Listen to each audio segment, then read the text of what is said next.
உலக ஜனங்களுக்கு எனது பணிவான வணக்கம். 2026 தமிழக சட்டசபை தேர்தல் இந்த ஆண்டு ஏப்ரல் அல்ல மே மாதம் நடக்கும்.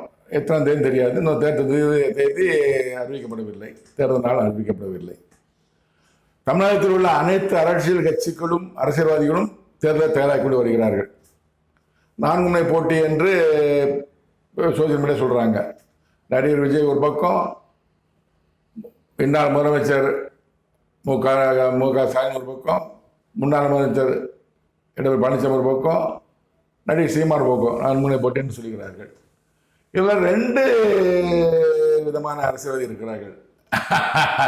அரசியலில் சட்டசபை தேர்தல் என்று வந்துவிட்டாலே, தேர்தல் காலம் வந்துவிட்டாலே திருவிழா காலம். ஒருவர் செலவழிப்பார், ஒருவர் அறுவடை பண்ணுவார். அதை அப்படி வச்சுக்கலாம். ஒருவர் விதைப்பார், ஒருவர் அறுவடை பண்ணுவார். விதைக்கிறது ஒரு அரசியல் கட்சி, அறுவடை பண்ணுறது ஒரு அரசியல் கட்சி. விதைக்கிற கட்சி இருந்ததுன்னா டிஎம்கே, ஏடிஎம்கே, பிஜேபி, இவங்க விதைக்கிற கட்சி. அவங்க சென்ட்ரல் மினிஸ்டர் நம்ம சப்போர்ட் கொஞ்சம் காங்கிரஸ் விதைப்பாங்க, பிஜேபி விதைப்பாங்க, அதிமுக விதைப்பாங்க, டிஎம்கே விதைப்பாங்க. விதைக்கிற என்ன அர்த்தம்? கூட்டணி வரணும். டிஎம்கே கூட்டணி யார் யார் இருக்கா? வைகோ இருக்காரு, பிசிகா இருக்காங்க, அப்புறம் 2 கம்யூனிஸ்ட் இருக்காங்க, காங்கிரஸ் இருக்காங்க. இப்போ டிஎம்கே என்ன பண்ணுவாரு? இந்த கூட்டணி இருக்குன்னா என்ன இருக்கணும்? தொகுதி கொடுக்கணும், தொகுதி செலவுக்கு பணம் கொடுக்கணும். சரிங்களா? அதுக்காக இப்போ பிசிகா இருக்காருன்னு 50 பேர் 5 தொகுதி 60 கேட்பாரு, ஒரு தொகுதிக்கு இத்தனை கோடி கேட்பாரு. அவர் இதான் நடக்குது. நான் நடக்கிறது சொல்றேன். நான் பார்க்குறேன், சோசியல் மீடியா பேசிக்கிறாங்க. இத்தனை கோடி கொடுத்தா நான் வரேன்னு சொல்லுவாங்க. கம்யூனிஸ்ட் இத்தனை கோடி, அதை சோசியல் மீடியா பேசினது எல்லாத்தையும் தெரியும். நான் புதுசாக சொல்ல உள்ள சொல்றேன். நான் இப்படி கொடுத்தாத்தே அவர் விதைக்கிறாரு. டிஎம்கே யாருக்கு? பிசிகா, 2 கம்யூனிஸ்ட், பிசிகா, காங்கிரஸுக்கு, வைகோ எல்லாம் விதைக்கிறாங்க. இந்த பணம் எங்கிருந்து வருகிறது? ஏற்கனவே 5 ஆண்டுகள் இவ்வளவு சேர்த்த பணம். 5 ஆண்டுகளில் தமிழக மக்களே உங்கள் பணத்தை கொள்ளையடித்து ஊழல் செய்து தங்களுக்காகவும் தங்கள் தலைமுறைக்காகவும் சேர்த்து வைத்த பிறகு எஞ்சிய பணத்தை அரசியல் கட்சி அப்படின்னு சொல்லி கட்சிக்குன்னு ஒதுக்கி வச்சுட்டு, கட்சிக்கு தான் வாங்குவாங்க, வீட்டுக்கு வாங்க மாட்டாங்க. கட்சி நிதி ஊர் அமைச்சர்ட்டையும் மேல உள்ள குடும்பம் வாங்கி கட்சி நிதினா ஒரு 300 கோடி கொடுத்தா 50 கோடி கட்சிக்கு வச்சு 50 கோடி வீட்டுக்கு வச்சுக்குவாங்க. இது நடக்கிறது. சோசியல் மீடியா சொல்றது. அவங்க செலவழிக்கிறாங்க, அவங்க விதைக்கிறாங்க. இதுக்குன்னா அடுத்த நாளும் சொல்லணும். அடுத்து 5 லட்சம் கோடி டிஎம்கே வாங்கி வச்சுட்டாங்க. நான் உள்ளதை பேசுறேன், எல்லாத்தையும் பேசுறேன். அதுக்கு முன்னாடி, அதாவது யாராவது ஒரு நல்ல அரசியல் தெரிந்தவர்கள் எப்போது கடன் வாங்க ஆரம்பித்தார்கள்? தமிழ்நாட்டின் மேல 10 லட்சம் கோடி கடன் இருக்குது. எனக்கு வேதனை. அதான் சொல்றேன். தமிழ்நாடு 10 லட்சம் கோடி கடன் இருக்குது. இதுக்கு முன்பாக யார் யார் எந்தெந்த வருஷம் கடன் வாங்கினு தெரிஞ்சு யாராவது கமெண்ட்ல போட்டா ரொம்ப நன்றியுள்ள நான் இருப்பேன். நான் இப்போ 4 லட்சம் கோடி கடன் சொல்றாங்க. காட்சி முடியும் போது இப்போ அவங்க 5 லட்சம் கோடி கடன் வாங்கிட்டாங்க. 5 லட்சம் கோடி 10 லட்சம் கோடி கடன் சொல்றாங்க. இந்த கடன் யார் மேல இருக்கு? நம்ம மேலதான் இருக்கு. இந்த கடனை வாங்கிட்டா உங்களுக்கு 1000 ரூபாய் மாசம் 1000 ரூபாய் ஃப்ரீ பஸ் கொடுக்குறாங்க. இது ஏன் கொடுக்குறீங்க? நீங்க இப்ப கொடுக்கற அவசியம் கிடையாது. சம்பாதிக்க மீன் வாங்கி கொடுக்காதீங்க. மீன் கற்றுக் கொடுங்க, வேலை கொடுங்க. தனியா பேசுறேன், தனியா பேசுவோம். இப்போ விதைக்கிறாரு டிஎம்கே எல்லாம் பல கோடி ரூபாய் கட்சி நிதி வச்சுக்கிட்டு, எங்கிருந்து வந்தது? நம்ம பணத்தை கொள்ளையடிச்சு சேர்த்து வச்சுக்கிட்டு கட்சி நிதி செலவழிக்கிறாங்க. செலவழிச்சுக்கிட்டு கோடி கொடுக்குறாங்க. இது அவரை விதைக்கிறார்கள். மற்றவர்கள் வைகோ, பிசிகா, கம்யூனிஸ்ட் அறுவடை பண்றாங்க. இதை காலம் விடக்கூடாது அப்படின்னு. இதுக்காகத்தான் ஒரு கட்சி கணவனை இழந்த ஒரு பெண்மணி இருக்காங்க, கட்சி நடத்திட்டு இருக்காங்க. அவங்க அப்படி நான் இங்க கூட்டணியா அங்க கூட்டணியா எனக்கு எது தெரியாது. சோதியமாய் சொல்றாங்க. இந்த கட்சிக்கு போனா எனக்கு 15 சீட் கொடுக்கணும், தன் தம்பிக்கு எம்பி பதவி கொடுக்கணும், என் மகனுக்கு சிவாஜி எம்எல்ஏ சீட் கொடுக்கணும், எம்எல்ஏ அமைச்சர் கொடுக்கணும், கண்டிஷன் போடுறாங்க. அறுவடை பண்றாங்க. கம்யூனிஸ்ட் ஒரு 3 சீட்டு அமௌண்ட், பிசிகா 3 அமௌண்ட், வைகோ அவங்க பேசிட்டாரு 3 சீட்டு அமௌண்ட், என் மகனுக்கு ஒரு எம்பி பதவி கொடுத்துருங்க, மகன் எம்பி இருக்காப்புல எனக்கு ஒரு எம்பி பதவி கொடுத்துருங்க, கண்டிஷன். இது இங்க நடக்குது. இங்க பிஜேபி ஏடிஎம்கே கூட்டணி இங்க என்ன பேசிட்டு இருக்காங்க? டிடிவி போறாரு. எதிரியா இருந்த எதிரியா இருந்த டிடிவி போறாரு. எதுக்காக போறாரு? எனக்கு ஒரு எம்பி சீட் கொடுத்துருங்க, இதை நிம்மதி சீட்டு கொடுங்க. எம்பி சீட் யாரு? சுயநலம். எல்லாம் சுயநலம் தான். எல்லாம் அரசியல் சுயநலம் தான். அது மாதிரி ஜி கலாசம் போறாரு. அவனுக்கு எனக்கு ஒரு எம்பி சீட் கொடுத்துருங்க. அப்ப அன்புமணி போறாரு. அவர் எனக்கு ஒரு எம்பி சீட் கொடுத்துருங்க. எல்லாம் சுயநலம். அங்க அவங்க தமிழ் மக்களுக்கு பாடுபாடு கிடையாது. அறுவடை பண்றாங்க. விதைக்கிற யாரு? ஏடிஎம்கே, பிஜேபி. அங்க மேல இருந்து எத்தனை படம் வரும். இப்போ ஏடிஎம்கே கட்சின்னு வச்சிருக்கிறாங்க. போன 2021 2014 21 அவர் சம்பாதிச்ச காசு வச்சிருக்காங்க. அது கட்சி நீர் எல்லாம் கொடுத்து வாங்குறாங்க. எல்லாரும் தெரிந்த உண்மை. எல்லா அரசியல் சுயநல காரணம் தான். மக்கள் யாருமே கிடையாது. காமராஜர் இருந்தார், கக்கன் இருந்தார், ஜீவானந்த் இருந்தாங்க. அவங்களை பற்றி சொல்லுவாங்க. காமராஜர் இறக்கும் போது ஒரு 130 200 கையில் பணம் வச்சிருந்தாரு. 3 ஜோடி சட்டத்தை வச்சிருந்தாரு. அவர் நல்லவரா கெட்டவரா? கக்கன் அவர்கள் சாகும் தருவேல ஆஸ்பத்திரி தருட பாயப்படுத்த முன்னாள் அமைச்சர், மத்திய அமைச்சர், மாநில அமைச்சர், போலீஸ் மந்திரி பாயப்படுத்த இருந்தாரு. ஜீவானந்தம் தாம்பரத்தில் ஒரு காமராஜ் ஒரு மீட்டிங் போறாரு. போகும்போது ஜீவானந்த கூப்பிட போறாரு. வாப்பாங்கிறாரு, இல்லப்பா நான் வரப்போவாருங்கிறாரு. லேட்டா போறாரு. ஏப்பா லேட்டா வர சுமாரப்பா, நீ உனக்கு என்ன முதலமைச்சர்? நான் ஒரே வேஸ்ட் தான். அதை வேஸ்ட்ல துவச்சி காய போட்டு அப்ப காஞ்சிபுரம் எடுத்து கட்டிட்டு வர லேட்டா செய்யுமாரு குடிச்சு இருந்தவர். இவங்க அரசியல்வாதிகள். இது நான் பார்க்கிறேன். நான் சோசியல் மீடியா நம்ம தற்பொழுது அரசியல்வாதி பற்றியும் காமராஜர், கக்கன், ஜீவானந்த பற்றியும் நான் நேரில் பார்க்கவில்லை. சோசியல் மீடியாவில் பேசுறது சொல்றேன். உண்மைனா நம்புங்க. அதே மாதிரிதான் தமிழக அரசியல்வாதிகளை குறித்து என் தேவநாய கருத்துக்கு தெரியும். அவருக்கு தெரியும். எல்லாம் இப்போ யாரும் அரசியல் புதுனம் கிடையாது, சுயநலம். கடவுள் தெரியும். அந்த கடவுள் என் தேவநாய கருத்த கடவுள். நான் கடவுள்னு சொல்றது இஸ்லாமிய வணங்குகிற அல்லாஹ் இறைவன், கிறிஸ்தவ வணங்குகிற யெகோவா நாமம் கொண்ட தேவநாய கருத்து, இயேசுக்கு மேல பார்க்கிற பிதாவே தேவநாய கருத்து, அவர் தான் கடவுள். இந்துக்கள் வணங்குகிற தெய்வம் ஆண்டவரே, அவர் தான் கடவுள். பல முறை கூட்டுறேன். அல்லாஹ் இறைவன், தெய்வம், ஆண்டவர், யெகோவா நாமம் கொண்ட தேவநாய கருத்து, அவர் தான் கடவுள். அவர் ஆவி எனக்குள்ளாக இறங்கி 2008 முதல் திருக்கதை சொல்லி வருகிறார். அனைத்து பற்றியும் திருக்கதை சொல்லி வருகிறார். எப்போது கூறிக்கொண்டிருக்கிறார். அரசியல்வாதிகளை பற்றியும் தம்ம முதலமைச்சர் பற்றியும் கூறிக்கொண்டு வருகிறார். தமிழக அரசியல்வாதிகள் தற்போது 2026 தமிழக அரசியல்வாதிகள் குறித்து என் தேவனாக கேட்ட கடவுளுடைய திருக்க தரிசனங்களை மாமனிதன் இம்மாற்றோர் யூடியூப் சேனலில் ஒளிபரப்பி இருக்கிறேன். பல இப்போ ஒளிபரப்பியிருக்கிறேன். நடிகர் விஜய் பற்றி கூறியதை, முதலமைச்சர் அவரா என்பதை குறித்ததை எபிசோட் 128 4 30 2020 ஒளிபரப்பியிருக்கிறேன். தமிழ் முதலமைச்சர் மு க ஸ்டாலின் ஆவாரா என்பதை குறித்து எபிசோட் 129 4 31 2020 ஒளிபரப்பி இருக்கிறேன். பாருங்கள். எடப்பாடி பழனிசாமி முதலமைச்சர் ஆவார் என்பதை பற்றி எபிசோட் 130 4 6 2006 ஒளிபரப்பியிருக்கிறேன். பாருங்கள். உதயநிதியின் மரணத்தை குறித்து என் தேவநாய கட்ட கடவுள் குறித்த தரிசனத்தை எபிசோட் 131 4 7 2020 ஒளிபரப்பியிருக்கிறேன். எல்லாருமே நான் மெயினாக சொல்லிட்டாரு. இப்ப எஞ்சியுள்ள அரசியல்வாதிகளை பற்றி, மிச்சம் உள்ள அரசியல்வாதிகளை பற்றி என் தேவநாய கருத்து சொல்லியிருக்கிறார். அது எல்லாமே சொல்லியிருக்கிறார். சீமான கூறியிருக்கிறாரு. அன்புமணி ராமதாஸ் பற்றி கூறியிருக்கிறாரு. பிரேமலதா விஜயன் பற்றி கூறியிருக்கிறாரு. வைகோ பற்றி கூறியிருக்கிறார். விடுதலை சிறுத்தை கட்சி தலைவர் திருமாவளவன் பற்றி கூறியிருக்கிறார். இவர்கள் எல்லாமே நான் மாமனித மாற்றோடு தொடர்ந்து போட்டு வருகிறேன். என் தேவநாய கர்த்தர் அரசியல்வாதிகளை பற்றி திருக்க தரிசனம் கூற ஆரம்பித்தது எப்போது என்றால் 2016 ஜெயலலிதா மரணத்தை குறித்து கூறினார். 10 மாதம் கழித்து ஜெயலலிதா மரணம் அடைந்தார்.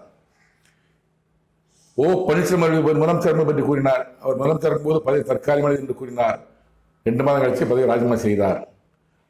சசிகலா நடராஜன் பற்றி கூறினார். அவர் பொதுச்செயலர் பதவி கொடுப்பேன்னு சொன்னாரு, கொடுத்தாரு. சிறை முதலமைச்சர் பதவி கொடுக்க மாட்டேன், சிறை அனுப்ப சொன்னார், செய்தார். பொதுச்செயலர் பதவி கொடுத்தார், சிறைக்கு அனுப்பினார். எடப்பாடி பழனிசாமி அவர்கள் 2021 தேர்தல் தோற்றுவர் 2019 சொன்னார். 2021 தோற்றார். 2021 தமிழ் முதலமைச்சர் மு க ஸ்டாலின் என்று 2016 சொல்லிட்டாரு. 17/12/2016, 18/12/2016, 20/12/2013 தொடர்ந்து சொன்னாரு. அதன்படி 2021 மு க முதலமைச்சர் ஆனார்.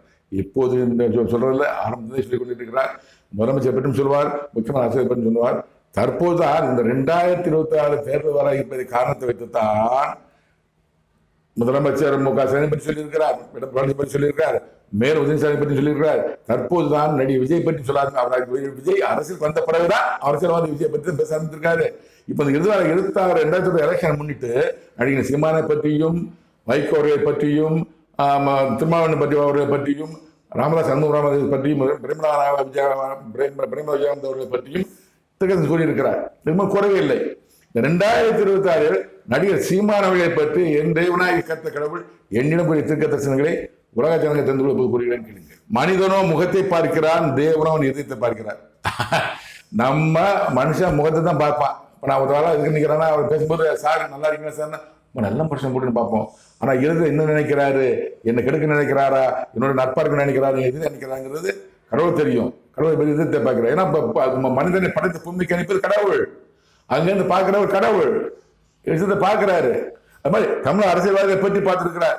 நான் இந்த போடக்கூடிய வார்த்தைகள் அனைத்துமே என் தேவனாகிய கர்த்தர் கடவுளின் வார்த்தை வார்த்தை வார்த்தை என் வார்த்தை அல்ல.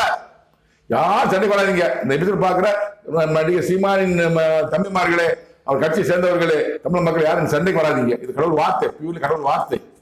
உலக ஜனங்களுக்கெல்லாம் ஒரே கடவுள் அல்லாஹ், இறைவன், தெய்வம், மாண்டவர், யெகோவா என்ற நாமம் கொண்ட தேவனாகிய கர்த்தர், அவர் தான் கடவுள். அவர் என்ன சொன்ன வார்த்தை தான் சொல்றேன். இது உண்மையா இருந்தா தெரிஞ்சுக்கோ, பார்த்து தெரிந்து கொள்ளுங்க. 8/1/2026 என்று நடிகர் சீமான் குறித்து என்னிடம் என் தேவனாகிய கர்த்தர் கடவுள் குறித்திருக்கிற சொன்னதை இப்போ நீங்கள் கேளுங்கள்.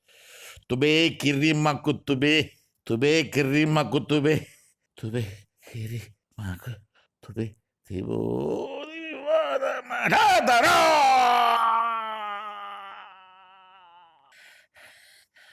மனிதனோ முகத்தை பார்க்கிறான், தேவனோ அவன் இதயத்தை பார்க்கிறான்.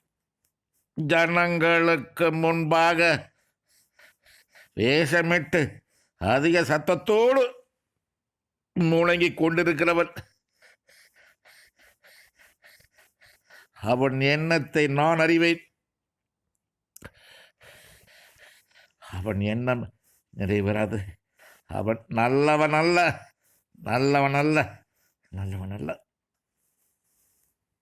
ஜனங்களை ஏமாற்றுகிறவன், அதிக சத்தத்தோடு பேசி ஜனங்களை மயக்கிறவன், ஜனங்கள் கூட்டத்தை சேர்க்க நினைக்கிறவன், ஆட்சி அதிகாரத்தை கைப்பற்ற நினைக்கிறவன், அவன் எண்ணம் நிறைவேறாது. இதன் விளக்கம் என்னவென்றால், மனிதனோ முகத்தை பார்க்கிறான், தேவனோ இதயத்தை பார்க்கிறார். மனுஷன் மொத்தம் தான் பார்ப்பான், தேவனத்தை எதிர்த்து பார்க்கிறார். கடவுள் அங்கிருந்து பார்க்கிறாரு. ஒரு அரசியல் எப்படிப்பட்டவர் என்பது கடவுள் சொல்லுகிறார். இது கடவுள் வார்த்தை, என் வார்த்தை அல்ல. தொடர்ந்து பாருங்கள். ஜனங்களுக்கு முன்பாக வேஷமிட்டு அதிக சத்தத்தோடு முழங்கிக் கொண்டிருக்கிறவன் யாரு? ஜனங்களுக்கு முன்பாக வேஷம் போடுறது. வேஷம் போடுறதுன்னா இப்போ ஒரு சமுதாய மக்கள் இருக்காங்கன்னா அங்கே வேஷம் போடுறது. உதாரணம் சொல்றேன். இப்போ நாடா சமுதாய மக்கள் இருக்காங்க, ஓப்பனை சொல்லிடுறேன். வேஷங்கிறது ஜனங்களுக்கு முன்பாக வேஷமிட்டு அதிகமாக கடவுள் வார்த்தை, அது அர்த்தம் சொல்றேன். நான் சொல்லல, கடவுள் வார்த்தை. வேஷங்கிறது யாருமே எந்த அர்த்தத்தை பற்றியும் கடவுள் பேசவே இல்லை. சிம்மன் மட்டும் பேசுறாரு. இப்போ நாடா சமுதாயம் தான் அங்கே போவாரு. எங்க தாத்தா காமராஜ் அடிப்பாரு, அது ஒரு வேஷம். நாடாளுமன்ற வேஷம். அவர் என்ன ஜாதின்னு எனக்கு தெரியாது. தேவர் சமுதாயம் தான் அங்கே போவாரு. ஜாதி பற்றி பேச தப்பா நினைக்காதீங்க. தேவர் சமுதாயம் போவாரு. அங்க ஒண்ணு எங்க பாட்டா முத்துராமி பாட்டை முத்திரை அப்படிம்பாரு. அப்புறம் இந்த போவாரு.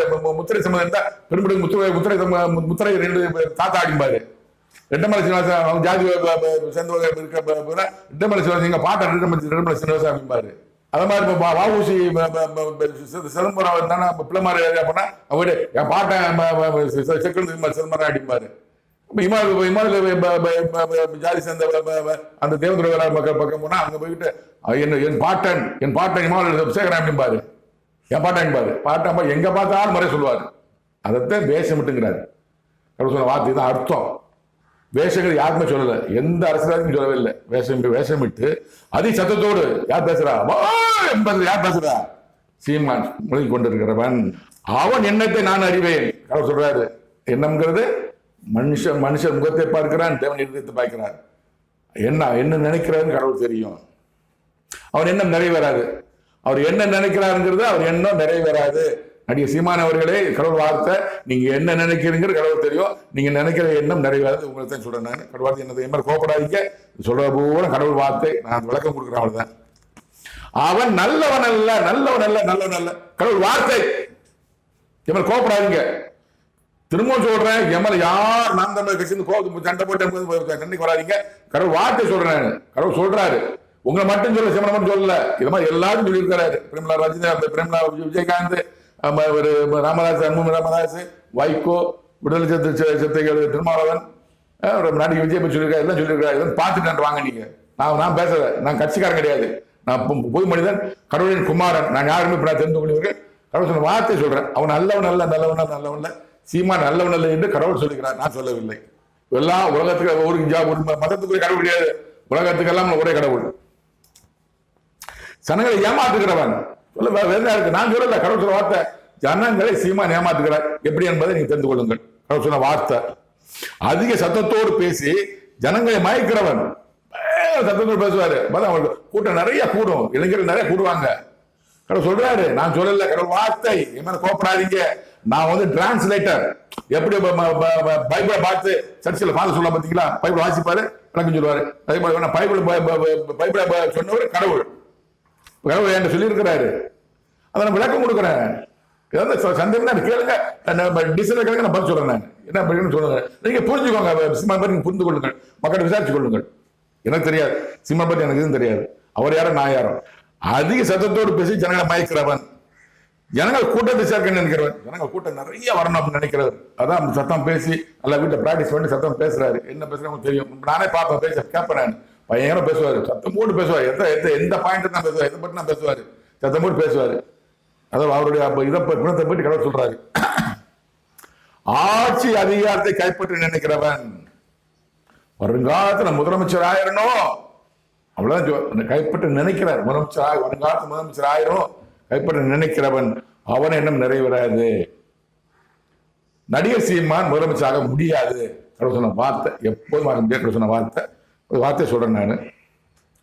அதாவது கடவுள் சொன்ன வார்த்தை தான் சொல்றேன் நான். என்னுடைய கருத்துன்னு சொல்ல, நான் கட்சிக்காரன் கிடையாது, நான் அவருக்கு எதிராரம் கிடையாது. கடவுள் சொன்ன வார்த்தை இது மாதிரி நிறைய எல்லாரும் சொல்லியிருக்கேன். பாருங்க, எல்லாரும் மாமனின் இம்மாற்றோட யூடியூப் சேனல்ல பாருங்க, தொடர்ந்து பார்த்து தெரிந்து கொள்ளுங்கள். கடவுள் வார்த்தை சொல்றேன் நான். 24/1/2026 அன்று என்னிடம் என் தேவனாகிய கர்த்தர் கடவுளை பெற்ற சொல்றதை இப்போ நீங்க கேட்கலாம்.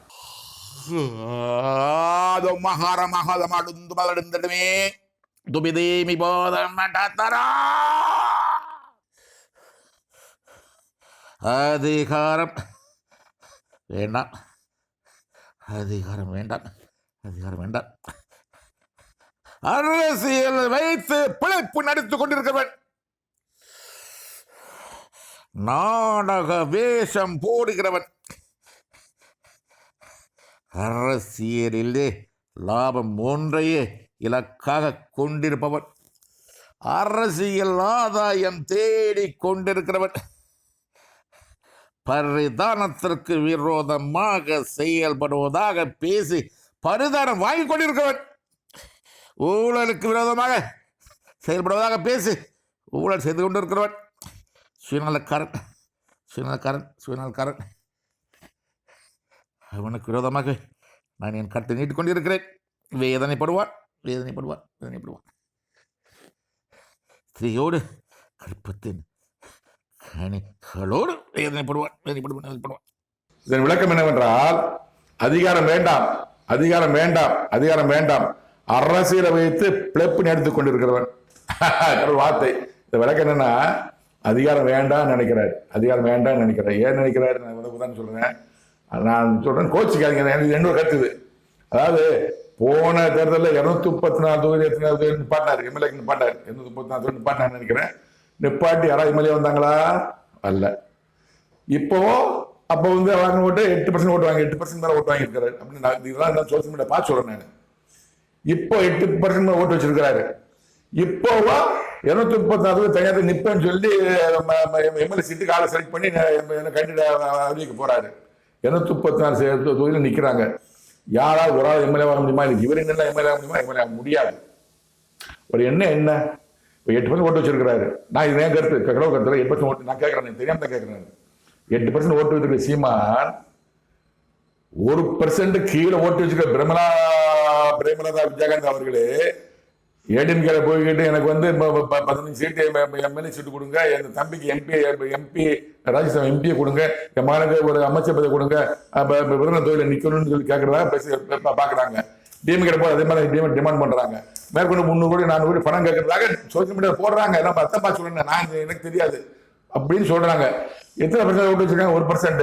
இதே நடி சீமான் டிஎம்கே உடையோ ஏடிஎம் கூடியோ யார் பிடிச்ச கட்சியோ அது கட்சியோட போய் எனக்கு வந்து ஒரு 30-40 எம்எல்ஏ சீட்டு கொடுங்க, நான் 8% ஓட்டு வச்சிருக்கேன், நிச்சயமா நான் சேர்ற கட்சியை ஜெயிச்சோன்னே எனக்கு இத்தனை அமைச்சர் பதவி கொடுங்க, 30 குறைஞ்சி 30 எம்எல்ஏ சீட் கொடுத்தாலும் ஒரு 25 எம்எல்ஏ வந்துருவாங்க, 30 வந்துருவாங்க. ஏன்னா அவங்க ஸ்ட்ரென்த், இவங்க 8%, அவங்க ஒரு 25-30% சேலரி வந்துடலாம்.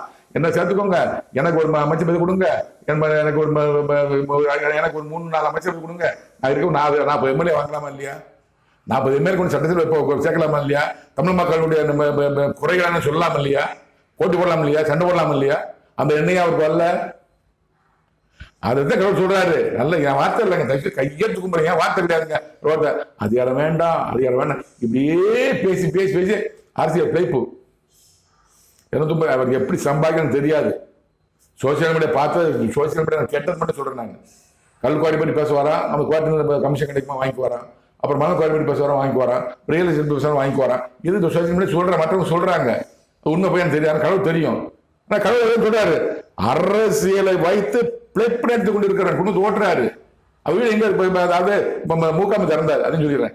மூகாம்பத்து இறந்தார், அதாவது கர்நாடக மகன் மூகாம்பத்து இறந்தாரு. யாருடைய துக்கம் கேட்கணவரு? இவர் போய் நேரா போய் ஸ்டாலின் கேட்கிறாரு. இறந்தது அண்ணன், அண்ணன் பொண்டாட்டி இருப்பாங்க, அண்ணன் பிள்ளைங்க இருக்கும், அண்ணன் மகா இருப்பாங்க, மகன் யாரா இருப்பாங்க, அந்த வீட்டுக்கு துக்கம் கேட்கணும். இவர் பக்கத்துல போய் தம்பி வீட்டுக்கு துக்கம் கேட்கிறாரு. அதனால என்ன சொல்றாங்க, மற்ற வெளியே என்ன சொன்னா உடனே 100 வீடு வாங்கிட்டாரு, என்னை பற்றி பேசாத, நான் விஜய் பற்றி பேசு அப்படின்னு செபரேஷன் மூலமா பேசி 100 கோடி கொடுத்து அதை வாங்கிட்டு அன்னைக்கு வந்து டீமுக்கு மாதிரி பேச மாட்டேங்கிறாரு, விஜய் பற்றியே தாக்குறாரு அப்படின்னு சொல்றாங்க. முதல்ல திக கூட இருந்து, திக கட்சியிலிருந்து பெரியார் பெருமையா பேசினாரு, இப்ப பெரியார் இழிவா பேசுறாரு. இப்ப நடிகர் விஜய் பற்றி தம்பி தம்பினாரு, விஜய் வெளியே பேசுறாரு. அது வேஷம் போடுறாரு. அது வேஷங்கிறது பார்த்தீங்களா, இப்பதான் வேஷம் விட்டு அந்த வேஷம், அதுதான் வேஷம் போடுறாரு. அரசு எல்லாமே வேஷம் போடுவாங்க. அதான் இவரை கொடுத்து சொல்லும் போது அதே வேண்டாம் நினைக்கிறாரு. இவர் நினைத்தால் இன்னைக்கு ஒரு 30-40 எம்எல்ஏ ஆகலாம், கூட்டணி சேர்ந்தா. கூட்டணி சேர்ந்த விருப்பம் இல்லை. இவரை அதை வச்சு கட்சி நடத்தி அங்கங்க கமிஷன் வாங்கிட்டு சம்பாதிச்சு, அவர் எங்க வீடு, அவர் வீடு எங்க இருக்குது, அவருக்கு என்ன வருமானம் இருக்கு, நடிகர் தொழில் விட்டு எத்தனை வருஷம் ஆச்சு, டைரக்ஷன் எத்தனை வருஷம் ஆச்சு, இப்ப சாப்பாடு என்ன செய்யறாரு, வீடு சொந்த வீடா வாடகை வீடா, போற காரு சொந்தக்கார வாடகைக்காரா, யார் காரு, பெட்ரோல் செலவு என்ன, கூட்டம் போற கூட்ட செலவு என்ன, குரோடு பண்ணின்னு சொல்றாங்க. குரோடு பண்ணிங்கிறது மக்கள் படம் தானே. உங்க படம் செலவழிங்க, அரசியல் கட்சி உங்க படம் இந்த அரசியல் செலவழிக்க மாட்டாங்க. சீமானை பத்தி சார் சொல்றேன், இப்ப நிறைய எல்லாமே அப்படித்தான் மறுபடியும் பேசுறேன். நான் என் சந்தேகத்தை கேட்கிறேன். நான் அதனால அதிகாரம் வேண்டாம் வேண்டான்னு அரசியல் வைத்து பிழைக்கிறேன், சாப்பிடுறாரு, வாழ்றாரு, இருக்கிறார், தூங்குறாரு, போற எல்லாம் அரசியல் பிழைப்பு எடுத்துக் கொண்டு இருக்கிறவன் ஒரு வார்த்தை வழக்கம் சொல்லிட்டேன். நான் நாடக வேஷம் போடுகிறவன் அதுதான் சொல்றேன். நாடக வேஷங்கிறது அப்ப சிவாஜி ஒரு படத்துல வந்து அரசியல்வாதி நடிப்பாரு, ஒரு படத்துல சப்ளின் படம் நடிப்பாரு, ஒரு படத்துல ரவுடியா நடிப்பாரு, ஒரு படத்துல பெரியவராங்க நடிப்பாரு, ஒரு படத்துல போக்கிரி மகனா நடிப்பாரு, ஒரு படத்துல சாமியாரா நடிப்பாரு. அது மாதிரி நாடக வேஷம், நாடகத்துல வேஷம் முடிட்டு இருப்பாங்க. அதே மாதிரி சொல்றேன். நாடக தொழில போய் என் பாட்டன் காமராஜன் அந்த மக்கப்பட்டவங்க பாக்குறாரு. தேவேந்திர விழாவில் இருக்கக்கூடிய தொகுதியிலே போய் என் பாட்டன் எம்மான்னு சொல்லுவார், தாத்தா மசன் சொல்லுவாரு. பிள்ளைமா இருக்கிற தொழில போய்கிட்டு வாவு செய்த மாதிரி தாத்தா அடிப்பாரு. அது மாதிரி சீனிவாசன் தொழில போயிட்டு அந்த ஜாதி மக்களுக்கு பார்த்து அடிப்பாரு. முத்துராம தேவர் அதிகமாக இருந்தாலும் அங்கே போயிட்டு எங்க பாட்டன் முத்துராம தேவர் அடிப்பாரு. அது நாடவேஷம், நாடவேஷம் போடுகிறவன். இதாங்க இதுதான் அர்த்தம். கடவுள் சொன்ன வார்த்தைக்கு அர்த்தம். யாரை பற்றி நாடவேஷம் சொன்னது கிடையாது. இவர் பற்றி சொல்லி வேஷங்கிறது சொல்றாரு. கடவுள் சொன்ன வார்த்தைன்னு வழக்கம் சொல்லிட்டேன். நான் அரசியலிலே லாபம் ஒன்றே இலக்காக கொண்டிருப்பவன். லாபம் தான், எதுல காசு பார்க்கலாம், எதுல வருமானம் வரும், சத்தமா பேசி அது வாங்கலாம்னு நினைக்கிறாரு. கடவுள் சொன்ன வார்த்தை லாபம், அரசியலில் லாபம் ஒன்றே இலக்காக கொண்டிருப்பவன். அவர் எவ்வளவு காசு வாங்கினாரு, எவ்வளவு சம்பாதிச்சு, எவ்வளவு சொத்து வச்சிருக்காரு தெரியாது. கடவுள் சொன்ன வார்த்தை நான் சொல்றேன். நான் அரசியல் ஆதாயம் தேடி கொண்டு அரசியலுக்கு ஆதாயம் தர்றாரு. அரசியல் வச்சு பொய்னா எனக்கு சொல்லுங்க நீங்க, நான் உண்மை பொய் எனக்கு தெரியாது. கடவுள் வார்த்தை சொல்றேன். அரசியல் ஆதாயம், யார்கிட்ட காசு கிடைக்கும், இங்க காசு கிடைக்குமா, காசு கிடைக்குமா, இவர்கிட்ட வாங்கலாமா, இவர்கிட்ட வாங்கி இவர் பேசுறது, இவர்கிட்ட வாங்கி இவர் திட்டுறது, அது செய்து கொண்டிருக்கிறவன் சீமான். கடவுள் வார்த்தை பரிதானத்திற்கு விரோதமாக செயல்படுவதாக பேசி பரிதானம் வாங்கி கொண்டிருக்கிறவன், லஞ்சத்துக்கு விரோதம் பேசுற மாதிரி லஞ்சம் வாங்கி கொண்டிருக்கிறவர். யார்கிட்ட லஞ்சம் வாங்குறேன் எனக்கு தெரியாது. கடவுள் வார்த்தை சொல்றேன். லஞ்சத்துக்கு விரோதமா பேசுறது, லஞ்சம் வாங்குறான் பேசுறது, இவர் லஞ்சம் வாங்கி கொடுக்குறான்னு கடவுள் சொன்னாரு. இவர் யாரு லஞ்சம் வாங்குறாரு எனக்கு தெரியாது. கடவுள் சொன்ன வார்த்தைக்கு நான் வழக்கம் சொல்லிடுறேன். நான் ஊழலுக்கு விரோதமாக செயல்படுவது போல பேசி ஊழல் செய்து கொண்டு இருக்கிறவன், ஊழல் செய்யறாங்க பேசி இவர் ஊழல் செய்து கொண்டிருக்கிறாருன்னு கடவுள் சொன்ன வார்த்தை. இவர் எப்படி ஊழல் செய்யறாரு, என்ன செய்ய எனக்கு தெரியாது. கடவுளுக்கு தெரியும், அவர்களுக்கு தெரியும். கடவுள் வார்த்தைக்கு நான் வழக்கம் சொல்லிடுறேன். நான் சுயநலக்காரன் இவர் சுயநலம்னா இவர் சுயநலக்காரன் கடவுள் சொல்றாரு. ஏன்னா 234 எம்எல்ஏ நிற்கிறாருல, யாரும் ஜெயிக்க முடியாதுன்னு தெரியும். எல்லாம் செலவழிப்பாங்க, பணம் செலவழித்து போஸ்ட் அடிக்கலாம் செலவழிப்பாங்க. மக்கள் பணம் கொடுக்குற சொல்லல, செலவழிச்சா எம்எல்ஏ நிற்க முடியும். அத்தனை பேருடைய கனவும் நனவாகி போயிடும், யார் எம்எல்ஏ முடியாது. இதே ஒரு கட்சியோடு சேர்ந்து ஒரு தொகுதி பங்குடி வாங்கி உங்க கட்சி நாம் தமிழர் தம்பிகள் சொல்றேன் நான், ஒரு கட்சியோடு சேர்ந்தா ஒரு 30-40 எம்எல்ஏ சீட் வாங்கலாம். கூட்டணி பேசினா ஒரு துணை முதலமைச்சர் அமைச்சர் வாங்கலாம். அதெல்லாம் நல்லா இருப்பாங்க, கட்சிகள் நல்லா இருப்பாங்க. இவர் மட்டும் இருக்கணும் 82 தனியாக இருப்பேன் வந்தா முதலமைச்சர் சொல்றாரு, வார்த்தை சொல்றேன் நான். சுயநலம், அவர் சுயநலக்காரன் சொல்றாரு, சுயநலக்காரன். அவனுக்கு விரோதமாகவே நான் என் கருத்தை நீட்டுக் கொண்டிருக்கிறேன். சீமானுக்கு விரோதமாகவே கடவுள் கருத்தை நீட்டுக் கொண்டிருக்கிறார். ஜெயலலிதா விரும்ப கருத்தை நீட்டினாரு, ஜெயலலிதா மரணம் அடைந்தார். சசிகலா விரும்ப கருத்தை நீட்ட சிறைக்கு அனுப்பினாரு. எடப்பாடி விரோதமாக கருத்தை நீட்டினார். 2021 எலெக்ஷன்ல எடப்பாடி வருஷம் தோற்றார். இப்போ முக ஸ்டாலின் விரோதமாக கருத்தை நீட்டுக் கொண்டிருக்கிறார். என்ன நடப்பது என்று பொறுத்து வந்து பாருங்கள். டொனால்டு மேல கருத்தை நீட்டினார். 2000 எலெக்ஷன்ல டொனால்டு தோற்றார். மாதிரி இப்போது சீமானுக்கு விரோதமாக கடவுள் கருத்தை நீட்டுக் கொண்டிருக்கிறார். என்ன நடக்கும் என்று அவர் கெட்ட காலம். கடவுள் சொன்ன வார்த்தை அது சொல்றார். வேதனைப்படுவான். சீமான் வேதனைப்படுவார். எப்படி வேதனைப்படும் எனக்கு தெரியாது. கடவுள் சொன்ன வார்த்தை எல்லாமே கடவுள் சொன்ன வார்த்தை தான் சொல்றேன் நான். ஸ்திரீயோடு கற்பத்தின் கனிகளோடு வேதனைப்படுவான். மனைவியோடு குழந்தையோடு வேதனைப்படுவார். எப்படி வேதனைப்படுவார் என்பது என் தேவனாய் கேட்ட கடவுள் தான் தெரியும், எனக்கு தெரியாது. இது கடவுள் வார்த்தை, என் வார்த்தை அல்ல. இங்க தெரிந்து கொள்ளுங்கள். அவர் எனக்கு சீமான் எதிரி அல்ல, நான் கட்சிக்காரன் அல்ல. கடவுள் சொன்ன வார்த்தைக்கு நான் வழக்கம் சொல்லிடுறேன். இதுதான் அர்த்தம் வழக்கம் சொல்றேன் நான். சந்தேகம் வந்தால் எனக்கு கேளுங்க, நான் பதில் சொல்றேன். 3/2/2026 என்று என்னிடம் என் தேவனாய கர்த்தர் கடவுள் சொன்ன திருக்கத்தை இப்போ நீங்கள் கேளுங்கள். தொம்மை காக்கிருந்த கோரமே சுகிடா இருந்துக்க ஓகே டப்பரண்டத்துக்கு இருந்துக்க ஓகே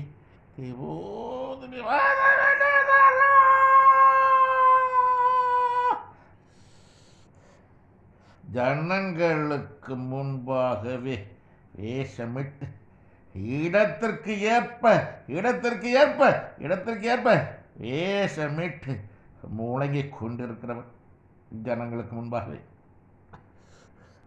அதிகாரம் வேண்டாம்,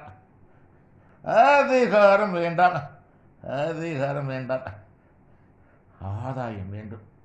அரசியலிலே அவனுக்கு ஆதாயம் வேண்டும். தென்னந்தோறும் அவனுக்கு ஆதாயம் வேண்டும். அரசியலிலே பிழைப்பு நடித்து கொண்டிருக்கிறவன், நடிகனாக இருந்தவன் அரசியல் வேஷமிட்டு கொண்டிருக்கிறான். அவன் வேஷம் கலந்துவிடும். வேதனைப்படுவான். அவனுக்கு விரோதமாக வேண்டாம் கொண்டிருக்கிறேன். சனங்களுக்கு முன்பாக வேஷமிட்டு இடத்திற்கு ஏற்ப வேஷமிட்டு முழங்கி கொண்டிருக்கிறவன். அதான் என்ன சொன்னால பாத்தீங்களா, ஒரு ஜாதிக்காரங்க இருந்தா அவங்க ஜாதிக்காரன் தலைவரை தாத்தாம்பாரு, இன்னொரு ஜாதிக்காரன் இருந்தா அவங்க தாத்தா பாட்டம்பாரு. இப்படியே ஒவ்வொரு ஜாதிக்காரன் எங்க அவங்க இருக்காங்களோ அவங்க எங்க தொகுதி போயிட்டு என் பாட்டேன், என் தாத்தன் சொல்லிட்டு தாத்தா பாட்டன் சொல்லிட்டு இருப்பாரு. பொதுவாக என்ன சொல்லுவாங்கன்னா, இப்போ என்னுடைய இருக்குன்னா எங்க அப்பாவை பெற்றவர் பாட்டானார், நாங்கள் இப்போ எங்கள் பாட்டியான்னு சொல்லுவோம். எப்படி எங்கள் பாட்டியா பேருன்னு நான் சொல்லுவேன் நான். அதே மாதிரி எங்கள் அம்மா பெற்றவங்க எங்கள் அப்பா பெற்றவங்க ஐயம்மான்னு சொல்லுவோம்.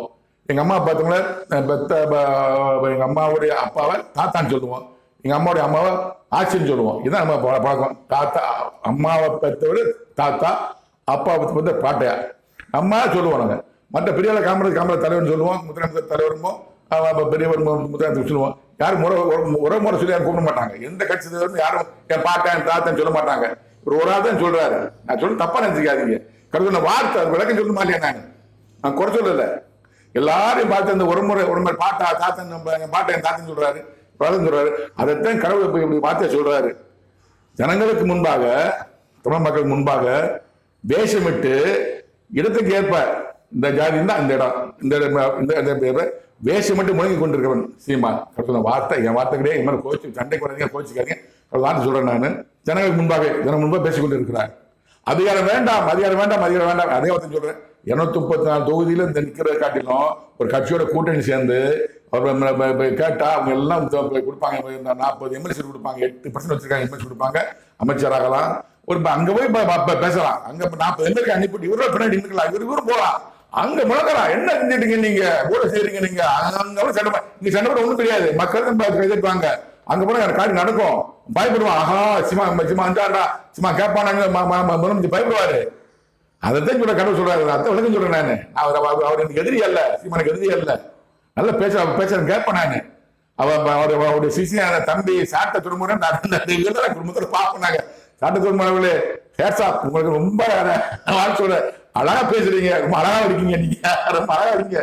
நான் சின்ன வயசுல அப்படிதான் இருப்பேன், உங்க மாதிரி இருப்பேன். சின்ன வயசுல நான் முடி வச்சு ரஜினி மாதிரி முடி வச்சிருப்பேன் நான். அழகா என்ன மாதிரி அழகா இருக்கீங்க நீங்க, நல்லா பேசுறீங்க, நீங்க நல்லா பேசுங்க, தொடர்ந்து பேசுங்க. உங்களுக்கு ஆதரவு, என்னுடைய ஆதரவு உண்டு, சீமானுக்கு ஆதரவு உண்டு. நான் கலக்கின வார்த்தை சொல்றேன் நான். அதான் சொல்றேன், நான் ஒரு இதுதான் சொல்றேன் நான். 234 தொகுதியில் எம்எல்ஏ சீட்டுக்கு காட்டும் கட்சியோடு சேர்ந்து நீங்க உங்க காத்தை சாதிக்கலாம். அதான் என்னுடைய கருத்தை சொல்றேன் நான். கடவுள் சொன்ன கருத்து இது என் தனிப்பட்ட கருத்து. அதிகாரம் வேண்டாம் வேண்டாங்கிறது இதுதான் கடவுள் சொன்ன வார்த்தை. எம்எல்ஏ சீட்டு வேண்டாம், எனக்கு அரசியல் வச்சு நான் பேசியே கதை ஓட்டின்னு ஓட்டிட்டு இருக்காரு. ஆதாயம் வேணாம், அரசியல் வேண்டாம், அதிகாரம் வேண்டாம், ஆதாயம் வேணும். ஆதாயங்கள் அவர் மட்டும் ஆதாயம் எதிர்பார்க்கிறாரு, அவர் மற்ற ஆதாயம் எதிர்பார்க்கிறார். ஏன்னா 234 எம்எல்ஏ நிற்கிறாரு, தோத்துருவாங்க, தெரியாது, எனக்கும் தெரியும், அவருக்கும் தெரியும்.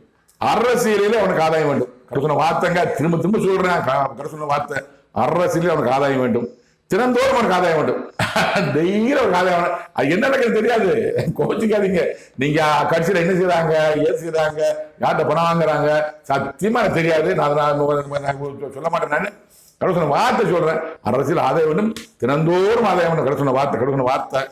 அரசியலிலேயே பிழைப்பு நடத்தி கொண்டிருக்கிறவன், அரசியலையே அதுதான் பிழைப்பு நடத்தி கொண்டிருக்கிறாரு.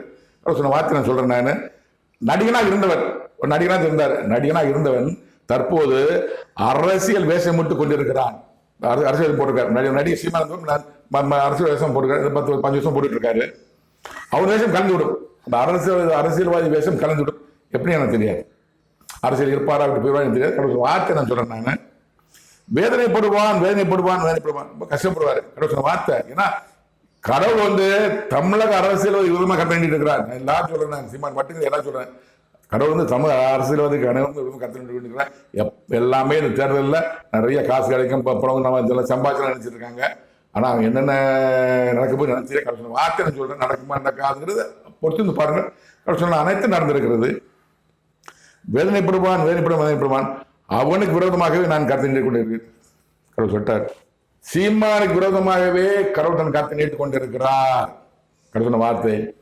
சீமான் அவர்களே, சீமானின் கட்சி தொண்டர்களே, என் மேல கோபப்படாதீங்க. நான் பொதுவானவன், கடவுளின் குமாரன், இயேசு கிறிஸ்துக்கு அப்புறம் முகமதுக்கு அப்புறம் நான் பூமிக்கு வந்திருக்கேன். கடவுள் வார்த்தை திறந்து சொல்ல மாமனிதன் இன்மாத்தோடு வீட்டுக்கு நடத்தி கொண்டு இருக்கிறேன். இதை பாருங்க, இது முன்னாடி போட்ட வீடியோ பாருங்க, பார்த்துட்டு இந்த வார்த்தை கமெண்ட் பண்ணுங்க, சண்டைக்கு வாங்க. நீங்க கடவுள் வார்த்தை சொல்லிட்டு நான் என் கருத்து நடிகர் சீமான் அவர்கள் 234 தொகுதியில ஒரு எம்எல்ஏ நிப்பாட்டி தோக்குற காட்டு போனதுன்னு தோட்டாரு. 8% வச்சிருக்கிறாரு, 1% கீழே வச்சிருக்கிற பிரேமராதாவே மாத்தி பேரம் பேசும்போது பணம் பேச வேண்டாம், சீட்டு வாங்க, எம்எல்ஏ சீட்டு வாங்க. வெளியிருந்து மக்களை பார்த்து பேசுற காட்டும் உள்ள சட்டசபை முதலமைச்சர் பார்த்து பேசுங்க. நீங்க மக்களை பார்த்து என்ன மக்கள் கைத்தட்டம் செய்வாங்க, அது செய்யாதீங்க. 234 தனியா நிப்பாட்டாம நீங்க ஒரு கூட்டம் யாருன்னா போங்க.